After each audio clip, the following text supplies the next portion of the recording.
Luego, especialista, muchas gracias por venir. Hola, buenos días. Gracias a vos. El profesor, como le dicen muchos, el profesor. Vamos a hablar de blefaroespasmo. ¿Viste cuando vos sentís que el ojo, a vos no te pasa nada, la gente dice no tenés nada, pero vos sentís que el ojo va titilando? ¿Tendré alguna enfermedad neurológica? ¿Tendré algo? ¿Me está fallando el cerebro? ¿De qué estamos hablando cuando hablamos de blefaroespasmo? Estamos hablando de blefaroespasmo. Es una contracción desde el punto de vista anatómico del músculo orbicular de los párpados, que es un músculo que se contrae en forma espasmódica y produce el famoso guiño espasmódico.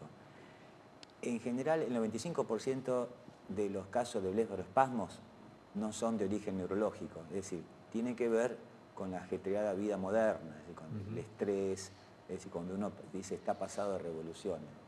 En general, con un tratamiento, digamos, si responde bien a un ansiolítico, podemos confirmar que el diagnóstico es de tipo, entre comillas, psicosomático, ¿no? o de estrés. Ahora, las causas neurológicas que producen blefaroespasmos en general van acompañados de otros signos que son más importantes, y ahí sí puede estar implicado sectores del sistema nervioso central y periférico que son más serios. Pero yo diría que el 95% o más de los casos de blefaroespasmos que yo veo en el consultorio obedece a gente que está pasando por una situación de estrés o de extrema angustia o problemas de tipo mental, es decir, la causa está ahí y uno lo charla y enseguida cuando habla con el paciente se da cuenta que lo que está detrás de eso hay un gran componente mental, psicológico de una situación determinada que por ahí no se puede manejar y bueno, entonces aparecen... El cuerpo habla, el cuerpo habla, ¿no? El cuerpo habla... Hay locura atrás. ¿Eh? Locura acumulada No, locura varios... no, son situaciones de la situación normal del individuo, de la vida moderna, de todo. Eso más para el abordaje del psicólogo que el médico oftalmólogo, pero uno tiene que escuchar y darse cuenta cuándo tiene que saber que una situación, es decir, la biología está muy asociado a lo psicológico, ¿no es cierto? Y bueno, cuando después diferenciar que detrás de un proceso, de una contracción involuntaria del músculo orbicular, obedece a situaciones que no tienen nada que ver con una enfermedad del punto de vista biológico, porque lo otro también es enfermedad, pero a nivel de otro tipo. Hay dos errores que se cometen generalmente. Uno es ir a internet, donde te morís seguro. Donde empezás a investigar en internet, te morís seguro allí. Y otro es preguntar a la gente, che, ¿qué será? ¿Qué será? Y muchos te dicen, tenés presión ocular. Nada que ver con presión ocular. No, la presión ocular no se Digo maneja. porque es un mito, se mueve el ojo, presión ocular, dicen. No tiene nada que ver. La presión ocular es un proceso que da otros síntomas y signos que no tienen nada que ver con el parpadeo, digamos, involuntario. Bien. No. Es algo más mecánico y no tiene que ver con... Claro, en general desaparece solo el blefaroespasmo. Yo a veces puedo darle a un paciente un ansiolítico suave y si desaparece confirma el diagnóstico de que es una situación de tipo, digamos, de la órbita de la mente, ¿no es cierto?, de la situación mental. Así que, y muchas veces uno también colabora como médico, uno tiene que tener la mirada biológica, psicológica y social. Claro. No ser ni biologista, ni psicologista, ni eso no, pero por lo menos escuchar al paciente. Sí. Y que el paciente se sienta contenido. Cuando el paciente me dice, me siento mejor, después que hablo con uno que habla, dice, me siento mejor. Y no, sí, porque tenía esa preocupación es que la palabra tiene... De que algo había atrás. Nosotros somos oftalmología es muy de aparato, es decir, lo que miramos, la córnea, es decir, está ahí, digamos, es muy, digamos, centrado en lo biológico por la constitución del aparato de la visión. Pero hay muchos síntomas visuales que tienen que ver con la situación en ese momento subjetiva del paciente, muchas cosas. Sí. Bueno, la leyenda que tenemos en las salas de espera que dice espere y no desespere es difícil porque el que va con una preocupación, entonces se desespera también, quiere cuándo me va a atender a mí, porque lo que quiere es tener eso que el médico le dice, usted no tiene nada, o lo que tiene es una pavada, quiere esa palmadita del médico, Sí, como para y irse explicarle, tranquilo. entender lo que tiene. Yo creo que una persona cuando sabe lo que tiene, la respuesta es diferente. Igual que en la cirugía. Yo creo que la charla previa, que uno le explica todo, el paciente que sabe lo que le van a hacer, es distinto al comportamiento del que no sabe. Porque ahí aparecen los miedos, los mitos, Sí, sí. lo que puede pasar, y ese paciente no es colaborador. Pero eso es porque, para mí, modesto manera de ver, la comunicación, la relación con el paciente es clave. Es la empatía, como que te quiera llamarle, el saber escuchar, entender qué es lo que le pasa, qué lo aflige, qué es lo que padece. Porque el paciente padece, no es un cliente, a veces es un cliente, no. El cliente va y elige, compra. El paciente padece de algo. Claro. Es distinto. Sí, sí. Bueno, se viene el calorcito, la gente empieza a tomar sol y hay algo que tiene que ver con la maculopatía, que muchas veces se dice, o los médicos, los especialistas en piel dicen también, También, sí, sí. no exponerse tanto Sí. directamente al sol, no mirar tanto. ¿Se puede evitar, digo, que el rayo ultravioleta dañe el ojo? Bueno, los rayos ultra B tienen una particularidad que afectan la parte central de la retina, produciendo la denominada maculopatía relacionada con la edad, que tiene que ver con el paso del tiempo. Pero, es decir, es multifactorial, actúan la alimentación, cuestiones genéticas y también la exposición a los rayos ultravioletas. Fundamentalmente cuando la gente compra anteojos, digamos que en la calle, que me preguntan, ¿son buenos? Y yo le digo, en primer lugar, esos anteojos no tienen ningún tipo de control, no tienen una pantalla de protección UV.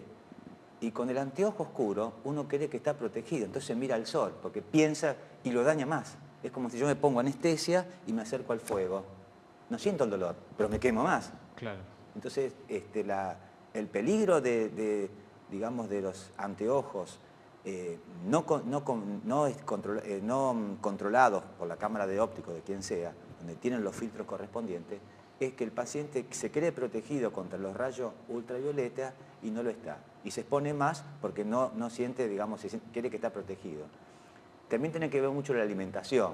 Es decir, todos sabemos que la maculopatía relacionada con la edad es un envejecimiento de la retina, entre comillas, como todo el resto del organismo. Entonces, una alimentación adecuada, que todos sabemos, no tiene que ser una cuestión... No hay que ser un monje. No, eso no.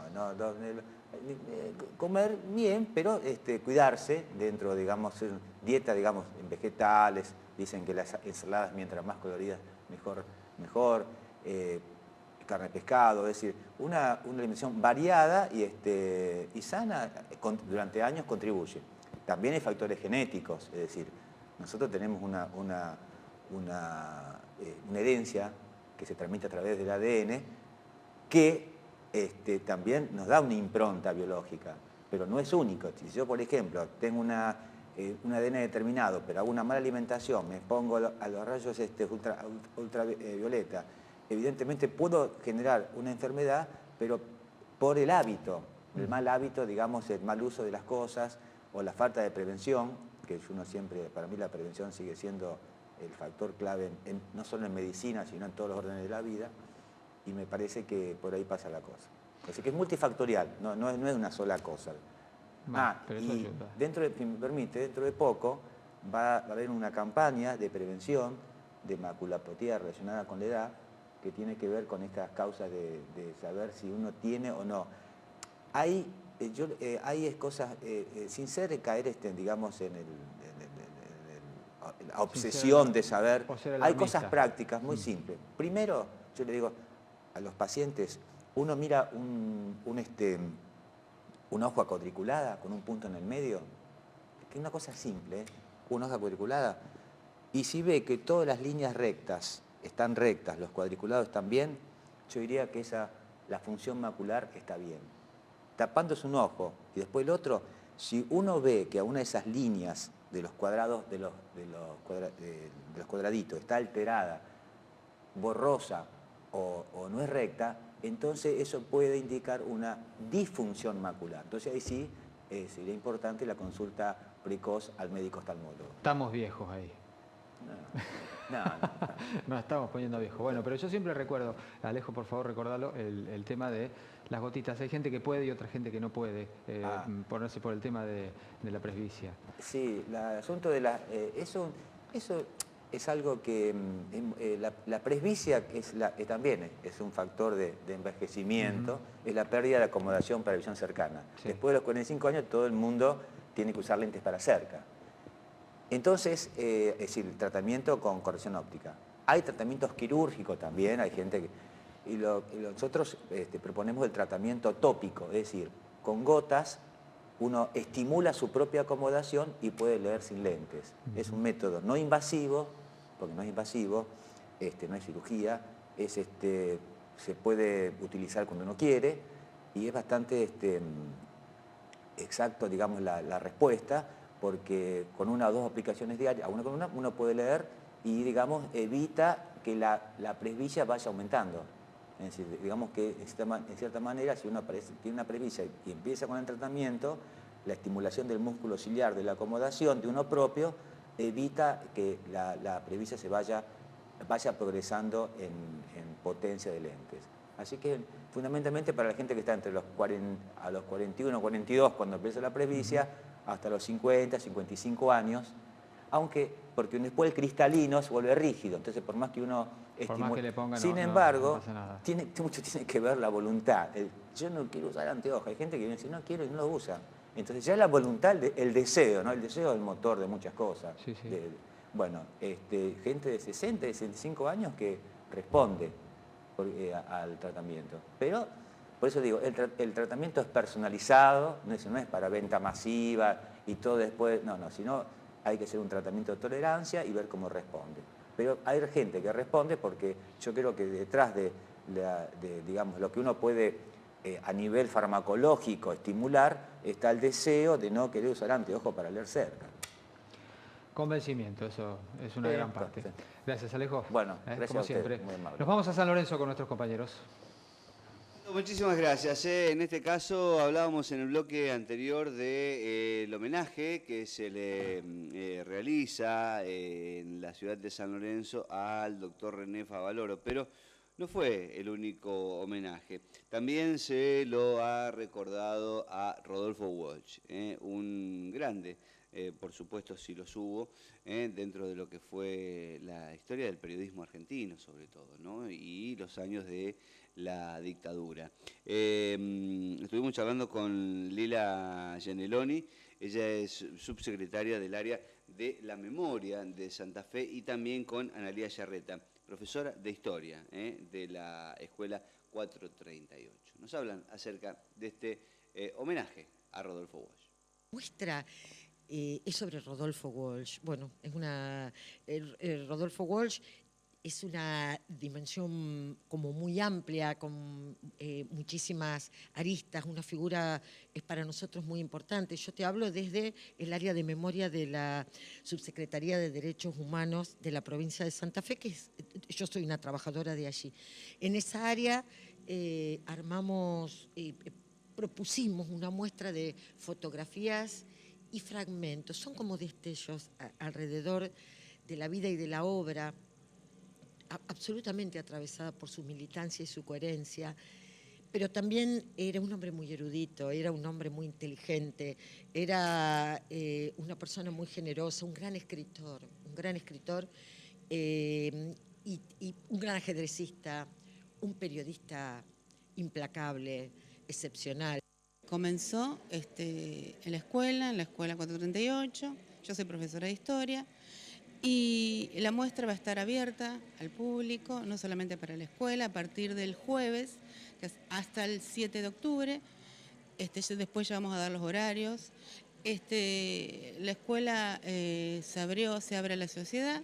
No solamente esto, se va a dar con la inauguración se abre la muestra con la inauguración.